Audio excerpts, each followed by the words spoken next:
Welcome back. Most Westerners may have been evacuated to safety, but Sudan entered its third month of civil war this week with no end in sight to the fighting. Clashes between the army and the country's equally powerful RSF paramilitary group erupted in mid-April. The UK airlifted almost 2,500 British citizens and others, the last flight having left on May the 3rd. The conflict is essentially a power struggle between the head of the Sudanese army, General Abdel Fattah Burhan, and the leader of the RSF, Mohammed Hamdan Dagalo. The fighting has killed at least 2,000 people so far, among them 20 healthcare workers, including doctors.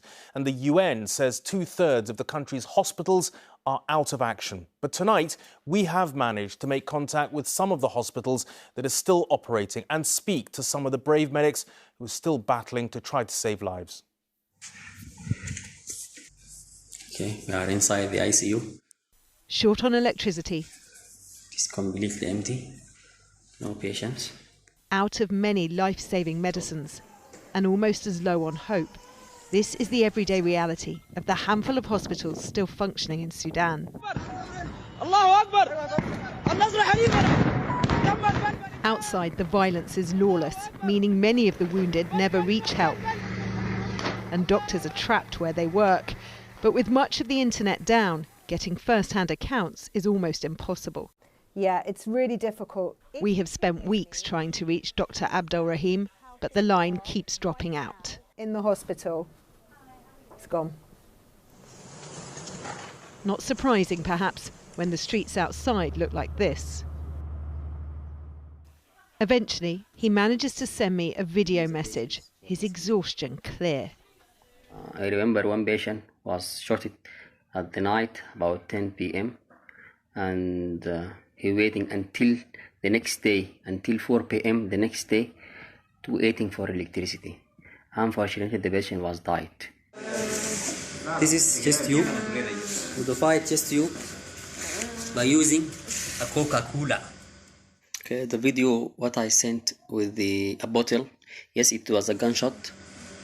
The idea was to drain the blood from the chest. We mimic the chest tube, they said, by using a bottle.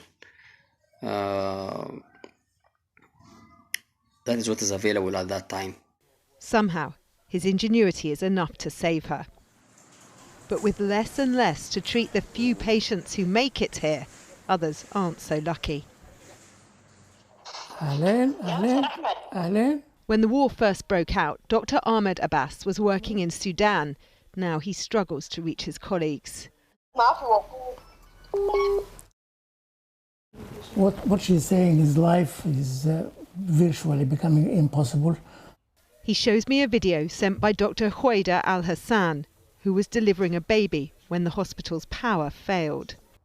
She's an obstetrician. She's carrying a cesarean section, an emergency cesarean section on a woman, and while she was operating, the electricity was cut off and she had to finish her operation using the lights of the mobile phone. So she managed to save both the mother and the child? Yes. Did you speak to her? Yes, I did, and she said she was frightened to death. A moment's relief, but no respite, because Sudan's hospitals are no refuge from the violence.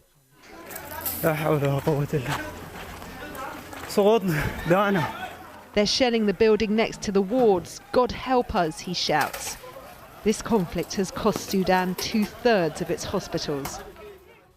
Ayman Omar Fajala, one of the doctors killed at work. Not the first colleague healthcare worker Asma has lost. He thought that he might help at the hospital better than staying at home. So he went to the hospital, not knowing that he will die there. And yet they keep working as the casualties of this war continue to mount. At the beginning, we all were afraid, but it's our duty to face, to be at this situation. If everyone was afraid and stayed at home, whom will help those who in need? We have to continue our work. We must continue, but we don't have a choice. The targeting of doctors and hospitals has been condemned by the international community. But while a ceasefire here collapsed in days, Sudan's medics are somehow still going. Rachel Younger, News at 10.